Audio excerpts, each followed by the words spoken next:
Hello guys, welcome back to Beyond the Realms and Merry Christmas. Today is indeed Christmas, and the film I'm going to be reviewing today actually just came out today also. It is the latest film from Quentin Tarantino entitled Django Unchained. Now the first theater we went to go see this was sold out. Completely sold out. As soon as we walked through the door we heard a woman announcing it. So we hurried up, we found it was playing at another theater in about 40 minutes. We hurried up, rushed, got there. And we made it just in time, got our seats, but this theater also, I mean, there was probably only just 2 or 3 seats left in the whole theater. It almost sold out completely too, so I expect this film to really make a killing. But Django Unchained tells the story of Django, which is played by Jamie Foxx. He is, of course, a slave. Something ends up happening where he ends up getting free. I won't spoil that. But he gets freed by Dr. King Schultz, played by Christoph Waltz.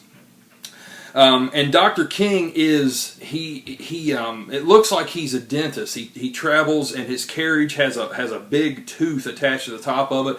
But really, he is a bounty hunter. And Django finds this out, you know, and really what it comes down to is Dr. King is looking for these 3 brothers. And it's dead or alive, they are wanted.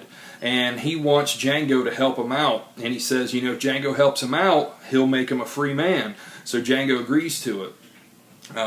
Well, you know, things end up happening, and then of course, you know, they continue on, and Django ends up staying with Dr. Schultz because he is like the best shot out of anybody he's ever seen. Like, it's amazing the shot that he has. And you know, all along, Django really wants to free his wife. His wife is you know, tied up in the slave trade also.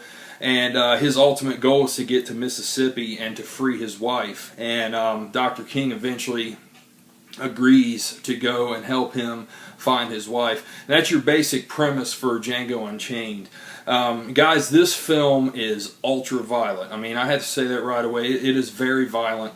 There are tons of people that get shot up, killed. There's blood spraying everywhere. And thankfully, it's all practical. I mean, if any of it was digital, it would really surprise me. I really don't think it was. It all looked practical with squibs, which was so great to see. I'm so tired of seeing digital blood.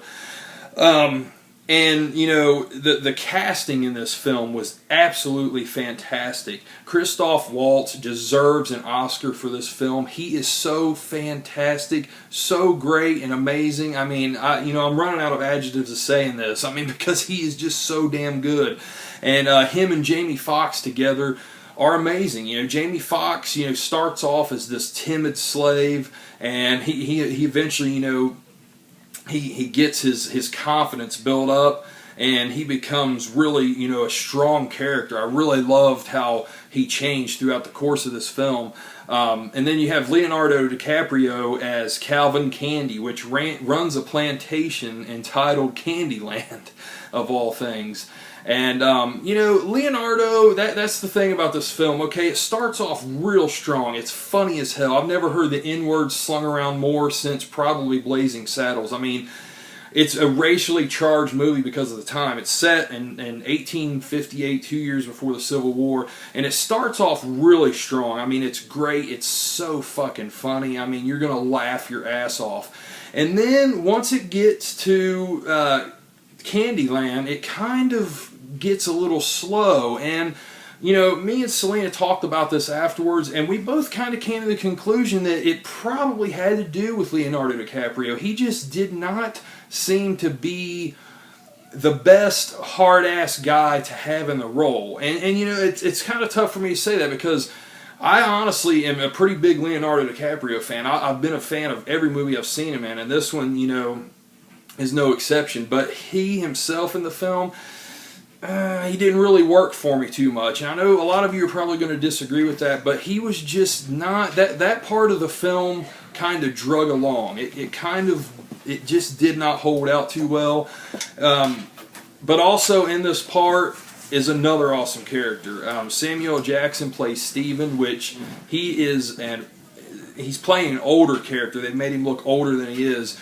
And he is a slave that is just, he's very loyal to Mr. Candy. He doesn't care. He comes off as more of a white guy than a black guy. Like he's he's wondering why, you know, he's going to let Django stay in the house. You know, you don't let them stay in the house, you know.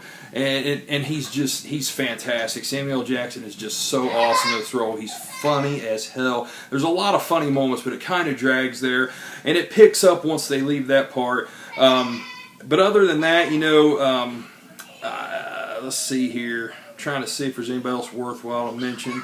Oh yeah, Don Johnson plays a plantation owner also named Big Daddy. There's a lot of funny parts of that. There's one scene in particular where I'll just say they're going on a raid and they all have to put on sheets over their head like masks, and they only have the two eyes cut out.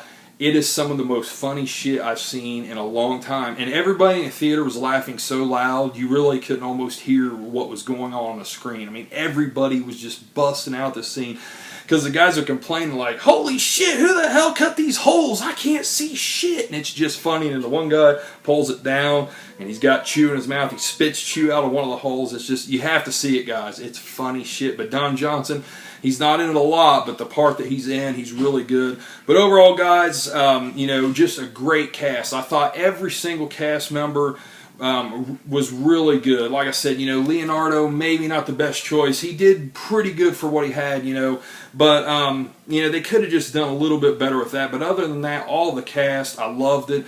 It's a really good film. It's very long. It's 2 hours and 45 minutes, and guys, I have to be honest, it felt that long. Like, it really felt like you were in the theater a long time. It has the typical Tarantino long moments of dialogue, and I thought most of that worked, you know, for the most part. Some of it, you know, was a little lacking, could have been changed a little bit, but I feel that way with all Tarantino films. I think he gets a little bit too talky at times, and it's not really going anywhere. Like, you know, he gets stuck on dialogue, and it's not progressing the story too much. It's just like there to fill space and to make it more important than what it is, I guess.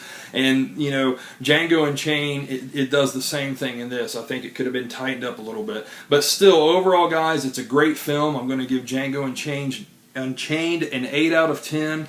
I recommend going and checking it out. I expect it to make a killing at the box office. And, you know, the thing I got to say right up front, you know, I mentioned this is a racially charged film. You know, if you can't watch this film and laugh at it and see the lightheartedness of it, even though the N-word is in it so much and there's so much racially stuff, you know, you need to lighten up a lot. And one person I'm going to say this for is Spike Lee. I just recently heard that he said he won't see this film or support it in any way. It's so disrespectful. And the only thing I can say is you are an uptight asshole if you think that. I mean, you know, just go see the film. It's a great film, guys.